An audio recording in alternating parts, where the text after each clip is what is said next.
여러분 안녕하세요. 제가 뉴질랜드에 온 지 2년 만에 어떻게 대학교를 입학할 수 있게 되었는지, 그리고 제가 어떻게 옵톰이라는 이과를 선택하게 되었는지 저의 지극히 개인적인 이야기를 한번 풀어보려고 해요. 이 영상은 정보를 전달해드리는 영상이 아니라 저의 개인적인 썰을 푸는 영상이 될 것 같습니다. 이야기는 시간 순서상으로 진행할게요. 재미있게 시청해주시면 감사하겠습니다. 그러면 시작해볼게요. 챕터 1. 한국에서의 삶. 전 한국에서 태어나서 초중 고등학교까지 교육을 마친 토종 한국인입니다.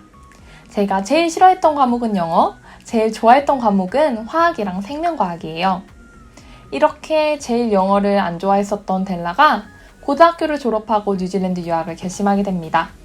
이때 저는 뉴질랜드에 가서 의과 계열 공부를 하고 싶었어요.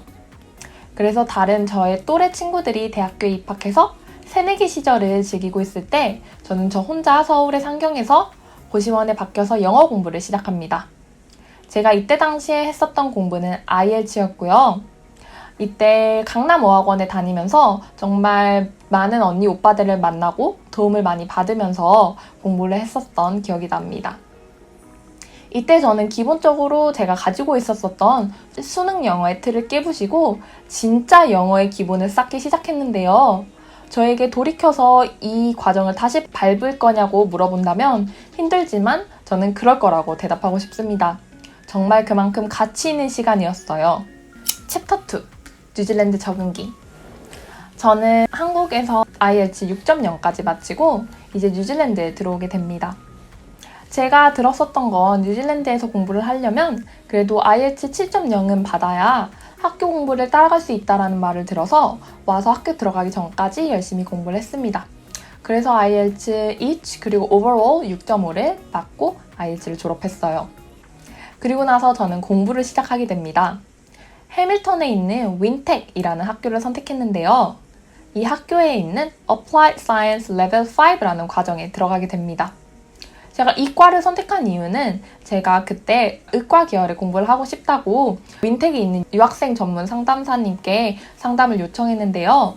그분께서 의과 계열 공부를 하려면 이 Applied Science를 공부를 하면 진학에 도움이 될 거라고 해서 이과를 선택했습니다. 이과는 디플로마 과정인데 Bachelor of Technology 식품공학과와 같이 수업을 듣는 같은 과정이에요. 그래서 크로스 크레딧을 신청을 해서 언제든지 이름을 바꿀 수 있다라고 해서 이과를 신청했습니다. 그리고 나서 제가 이제 수업을 본격적으로 들어가기 시작을 하는데요. 정말 신세계였어요. 수업은 다 영어로 진행되지 저는 영어를 하나도 못 알아듣지. 심지어 수업은 한 과목당 3시간씩 수업이 진행됐거든요. 이때 저는 3시간 동안 알아듣지도 못하는 영어를 들으면서 그 자리에 앉아 있어야 되는 거예요. 과제를 알려주는데 과제가 뭔지도 모르지? 그리고 과제도 영어로 해야 되지. 그땐 정말 스트레스를 많이 받았었던 시간이었었던 것 같습니다. 이때 제가 기억하기로는 제가 집에 들어와서 일주일 동안은 엉엉 울었던 기억이 나요. 그리고 제가 영어 한번 들어보겠다고 녹음기를 어떻게 구해서 수업 시간에 가서 녹음을 해보려고 갔었던 기억도 납니다. 하지만 제가 간이 콩알만해서 녹음을 하지는 못했지만요. 한 일주일 정도 지나니까 그래도 귀가 조금씩 뚫리기 시작하더라고요. 제가 이때 했었던 공부에 되게 도움을 많이 받았었던 건 저의 자세였어요. 첫 번째, 교수님께 모르는 게 있으면 그때그때 메일로 여쭤보고, 두 번째, 질문할 수 있는 자리에 가면 정말 질문을 많이 했어요. 세 번째는 같이 다니는 그런 친구들의 핸드폰 번호를 따서 걔네들에게 못하는 영어로라도 이 과제 내가 이해한 게 맞냐? 이 과제를 물어보는 게 맞냐? 라고 확인 문자들도 되게 많이 보냈었던 기억이 납니다. 제가 드리고 싶은 뉴질랜드 생활의 팁. 사실 뉴질랜드뿐만이 아니라 모든 해외가 해당이 되는 것 같은데요. 해외에 나가서 공부를 하거나 살려면 자신감이 무조건 1등인 것 같아요. 물론 언어적인 능력도 중요하지만 이 자신감이 있어야 그 언어적인 능력 또한 더욱더 빨리 그리고 더욱더 효과적으로 발전할 수 있다고 생각합니다. 다시 본론으로 들어오자면 제 과가 과학에 관련된 과이기 때문에 무리 없이 그래도 정말 좋은 성적으로 졸업을 했어요. 이때 제 성적이 과에서 1등 수석을 하고 상을 받고 장학금을 받을 수 있었습니다. 챕터 3. 뉴질랜드 입시 도전. 저는 이제 Applied Science Level 5 1년 수료를 하고 이제 본격적인 뉴질랜드 입시에 뛰어들기 시작해요. 제가 의과 계열을 공부하고 싶다고 말씀드렸잖아요. 저에게 두 가지 옵션이 있었습니다. 하나는 오클랜드 대학교에 있는 바이오메드, 두 번째는 오타고에 있는 Health Science First Year. 하지만 이 두 가지 다 문제가 있었어요. 첫 번째, 오타고 대학교는 이 나라에서 최소 2년 이상 공부를 했다라는 증명이 있어야 지원이 가능했었고요. 두 번째, 오클랜드 대학교는 배첼러 과정을 최소 1년 이상 공부를 해야지 지원이 가능했습니다. 저는 Applied Science를 공부했었던 이유가 배첼러 오브 테크놀로지랑 이름을 바꿀 수 있다라고 해서 지원을 했었고요. 그래서 오클랜드 대학교에 지원을 했습니다. 하지만 들어오는 대답은 안 된다. 부정적인 대답이었어요. Applied Science가 Bachelor of Technology랑 이름을 바꿀 수 있다. 그리고 같이 수업을 들었다라는 걸 교수님 또한 레터를 쓰면서 증명을 해주셨지만 그래도 오클랜드 대학교는 안 된다. 이게 규율상 될 수가 없다라는 부정적인 대답이 들려왔습니다. 그래서 엄청나게 좌절을 하던 중에 저는 오타고 대학교에 한번 지원을 해보려고 생각을 했어요. 사실 오타고 대학교는 최소 2년 동안 공부를 해야 된다고 해서 처음부터 자격 미달이었지만 그래도 포기하지 않고 한번 넣어보았습니다. 오타고 대학교에서 제 성적과 이런 상들을 보고 나서 연락이 왔어요. 한번 에세이를 써보지 않겠냐고. 이 에세이를 쓰는 건 tertiary 특별 pathway를 열어준다라는 거였어요. 그래서 에세이를 정말 열심히 써서 냈고 그리고 결과는 합격을 했습니다. 그래서 이제 더니든에 있는 오타고 대학교로 가게 되었어요.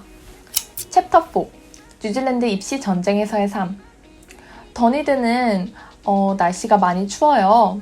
제 기억 속에 한 3, 4월에도 롱패딩을 입고 다녔었던 기억이 납니다.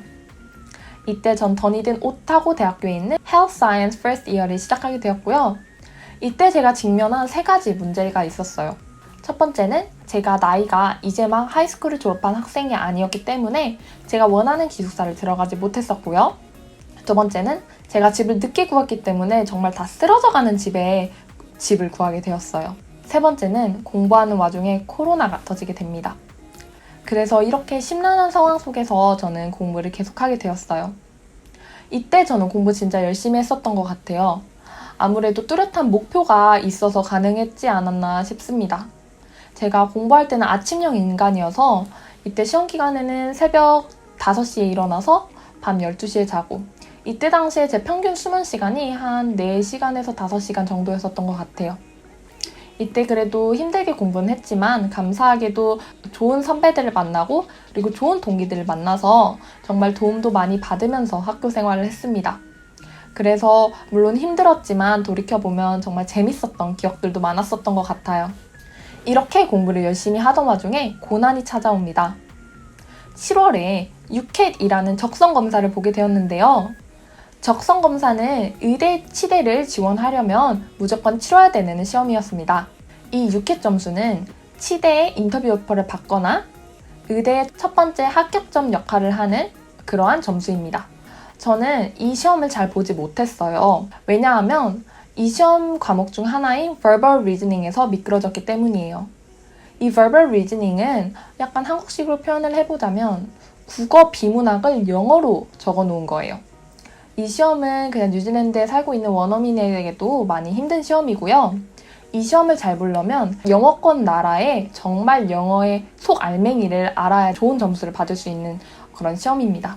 저는 이때 영어적인 한계를 느꼈었던 것 같아요.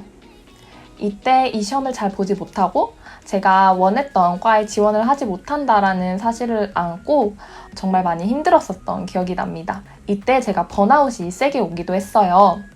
아침에 일어나서 공부를 하려고 뜨거운 물에 커피를 타려고 뜨거운 팔팔 끓는 물을 텀블러에 넣었어요.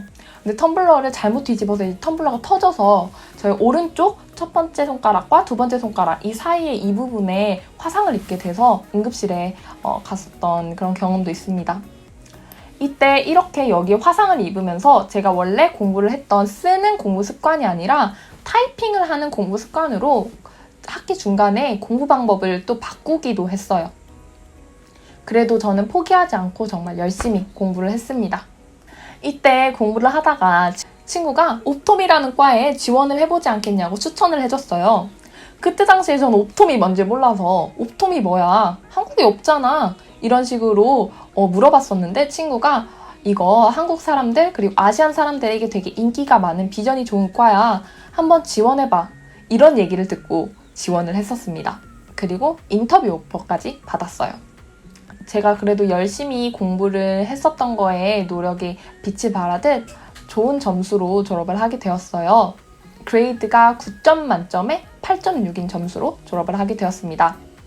그리고 나서 종강을 하고 인터뷰 준비를 하기 시작하는데요.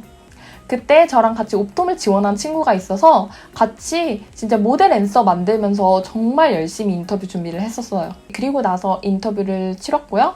그리고 합격이라는 정말 감사한 결과를 안게 되었습니다. 여기까지가 제가 뉴질랜드 와서 경험했었던 이야기들을 쭉 풀어봤는데요. 지금 돌이켜서 생각해보니까 힘들었을 때는 꽤 많이 힘들었었던 것 같아요. 물론 제 성격이 긍정적인 편이어서 힘든 것들을 금방금방 까먹는 성격이긴 하지만 그때 당시에 제가 느꼈었던 감정들을 생각을 해보면 남들은 다 앞으로 달려가고 있는데 저 혼자서 멈춰있는 듯한 그런 기분이 들었어요. 그래서 저는 제 앞이 검은색으로 칠해졌다라고 그렇게 생각도 했었어요. 물론 젊은 나이고 어린 나이여서 지금 생각해보면 별것도 아니지만 그때 당시에는 하루하루 시간이 가고 1년, 2년 시간이 넘어가고 그렇지만 제 친구들은 대학생이고 대학 생활을 하고 어떤 활동들을 하고 있는데 저는 그 앉아서 계속 입시를 몇 년 동안 하고 있다는 게 돌이켜서 생각해보면 조금 힘들었었던 것 같기도 합니다. 그래도 그러한 시간들을 겪고 나서 지금 이렇게 뉴질랜드라는 나라에 적응을 해서 더 열심히 살아보려고 노력하고 있습니다. 물론 아직 많이 부족하지만 그래도 제 삶 정말 열심히 달려나가 보도록 할게요. 그러면 이번 영상은 왜 마지막에 이렇게 눈물이 나가지고